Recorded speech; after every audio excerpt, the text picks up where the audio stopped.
ধাবা স্টাইলে ডিমের কষা কিভাবে বাড়িতে সহজেই বানিয়ে নেওয়া যায় সেই রেসিপি আজ আপনাদের জন্য জয়িতার রান্না বান্নাতে নিয়ে এসেছি। ধাবার স্টাইলে ডিমের কষা বানানোর জন্য 5টা ডিম সিদ্ধ করে নিয়েছি।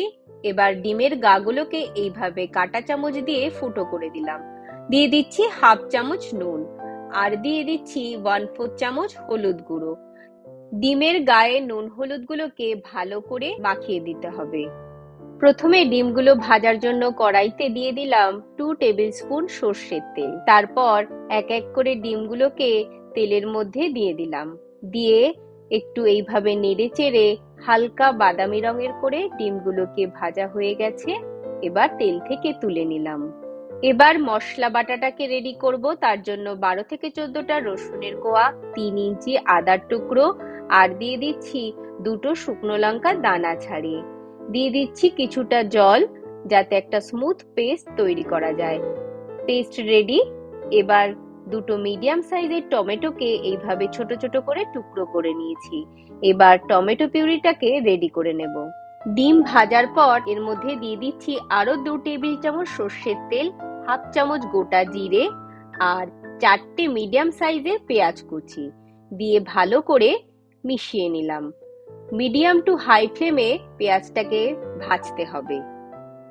পেঁয়াজ ভাজতে ভাজতে যখন এইরকম বাদামি রঙের হয়ে যাবে, দিয়ে দিলাম আদা রসুনের পেস্ট দিয়ে ভালো করে মিশিয়ে নিতে হবে। এবার দিয়ে দিচ্ছি টমেটো পিউরি দিয়ে ভালো করে নেড়ে চেড়ে ফ্লেমটাকে মিডিয়াম টু হাইতে রেখে মশলাটাকে কষাতে হবে। দিয়ে দিলাম 1 চামচ নুন, হাফ চামচ হলুদ গুঁড়ো দিয়ে ভালো করে মিশিয়ে নিলাম। মশলাটা কিছুটা কষানো হলে দিয়ে দিলাম হাফ চামচ জিরের গুঁড়ো আর হাফ চামচ গরম মশলা গুঁড়ো দিয়ে ভালো করে মিশিয়ে নিলাম।